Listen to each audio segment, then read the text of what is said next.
Today my plan is to replace the control rods, the lower control rods on the old VXBY Commodore, and I'm also going to change the Castor bushes which sit at the front of the Castor rod. That's an old one, one that I've taken off another car at some stage. Notice the cracks, so that's a fail. This is a new one.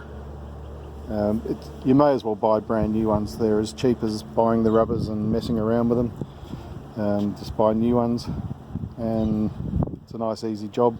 There's a left and a right, just remember that.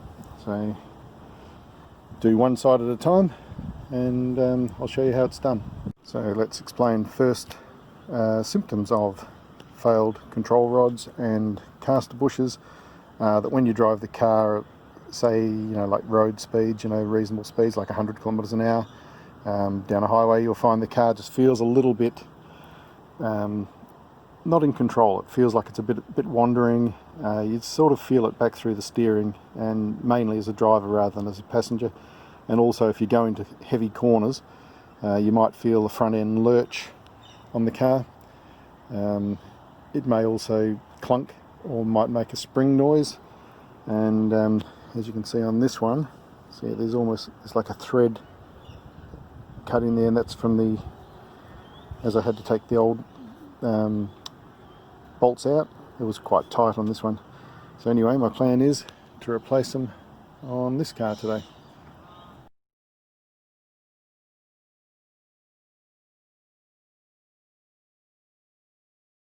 Other signs that your car has a problem with the front end is you'll start to notice the inside tyre wear on the car, and that's because as the control rod here starts to fail on the rubbers here or on the inside here where they start to fail, that allows the wheel to move outwards this direction, and because of that it will then start to wear on the inside of the tyre.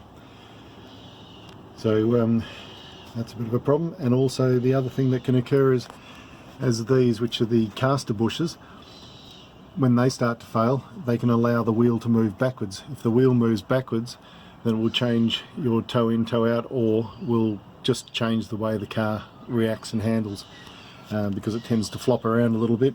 When it does flop around, it also puts a lot more strain on all the rubbers and bushes on the vehicle. The first job I've got to do is remove the caliper. There's two large bolts. I think they take about a 5/8 spanner, maybe a 3/4, I'm not too sure. You undo those two, and then I need to tie that up to the top of the spring with a piece of wire so that it doesn't hang down on the hoses and cause problems. The bolts for the calipers are 19mm, and from the factory they're often Loctited, and you might find they've been Loctited when someone's done some work on it, and if that's the case, they're usually as tight as hell all the way out. Before undoing the final bolt on the caliper completely, just put a screwdriver in and a lever there, and also down here as well. What that'll do is it'll push the pistons back on the caliper so that when you go to fit them, they fit a bit better. Just enough so that you've got some room on there. Then you need to pull out the ABS line, which is just an electrical cable, and remove the brake line from the grommet.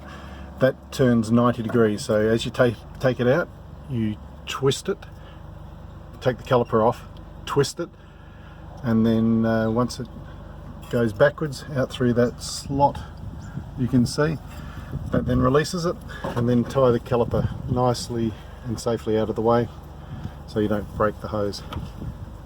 Next thing is the disc just wriggles off. Make sure you keep the left one with the left one and the right one with the right one. While here, make sure that the front hub isn't shot. If you rotate that and it's grumbly, then it's not too good. Then the next thing you do is you unplug the ABS cable, which is down there. There's just a small clip. I think you'll be able to work that out. I think it's just got a tang on it. Okay, a lot of people will say you have to remove this dust guard. I've found you can do it without removing it, but next thing I'm going to remove is taking off the nut here on the Castor rod, and also I'll undo the 4 nuts that are there and the large one in the middle, 15/16 for the middle one there, and the large one here is 30mm. These can be really tight, and if they are, you can do things like grind your spanner on one area so that it's flatter. Use a single hex is another way, if you can find a single hex socket. And if it really becomes stuck, what I did do one time is I put a G-clamp between those 2 points and on that one as well, and then clamped it on so that the spanner couldn't slip, and that it meant a lot of fiddling around, but it meant that I could actually undo that nut, loosen it back a bit, put some CRC on it to make it a bit looser, and then managed to finally get the thing off. After all, you only have to get it off once and put it back on once, so pays to persist sometimes, doesn't it? So I've removed the nut off the back of the Castor rod. See how it's recessed, and so that can tend to bind quite hard inside the housing there. So you may have to put some CRC to make sure it comes off easily, and then but they can be really tight, so just be prepared for that. And then the next one is this 24mm, can be very tight again. Just use a breaker bar if need be to get a little bit of extra leverage. Each one of these is 4 of these 13mm. You undo them once you've undone that, and then you should be able to pull the bushing forward and out. So then you can manipulate the rod forward. It comes forward, then it drops down out of there and back out towards the back of the vehicle. That's the Castor bushing out. Now when wriggling this forward, take note of any washers, because they can be adjustment for the amount of Castor set up on the vehicle. So take note of them, put them back exactly as they were, and everything should go to plan then. So that just wriggles forward and then comes back down and out, and there it is. Alright, next step I need to do is I need to undo the lower ball joint. These are a tapered fit, which means you have to exert some sort of pressure on them. On this side where the ABS was, the ABS plugs somewhere around in there, the reason I've turned the steering to this side is I don't want a chance hitting that ABS plug with a hammer. So what I do is I turn it this way so I can't be tempted to accidentally hit it. If you do, you'll smash it and then you'll need a new hub, and that's not such a great thing when you're spending money and you don't need to. So the first thing I do then is I loosen this right back, then I lube it, and then I put it back on, but only so it just bottoms out. Then I'll show you the trick I use for undoing these. So I unscrewed the nut, took it off, put some oil on it, and then put it back on so that the top is just flush. Now you get a socket and you lay a socket in there. Alright, now when I undo that nut, it's going to push up onto this socket, but because it can't go any further, it's going to push downward pressure on the ball joint threaded shaft. Then once that's got a fair bit of pressure on it, I use a hammer and I bang on that journal there. Usually you don't have to put like ridiculous amounts of pressure, but it just works better than a ball joint puller. Maybe a pickle fork would get in there okay, but this works fairly well and means you don't have to buy something. But remember, you must turn the steering so it's away from the ABS module plug. Otherwise, if you start hitting around in here, you're almost certainly going to hit the ABS module. Yeah, so that popped out nice and easy. All I had to do was push that downwards, pull this across to one side, and then I've sort of pushed the control rod down a bit, and then I need to undo the nut and the bolt through here, 19mm both ends of it, and then I've got to lever it out, which will probably be with a big screwdriver or a pinch bar or something. do take note, remember there's a left and a right, so if you do one side at a time then you shouldn't mix it up. So I've got the bolt undone on the lower control rod, and now I just pull the bolt out.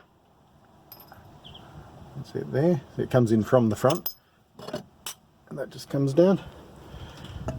Match it up with the new one that I need to put on, and all looks good, and I'm ready to put that on.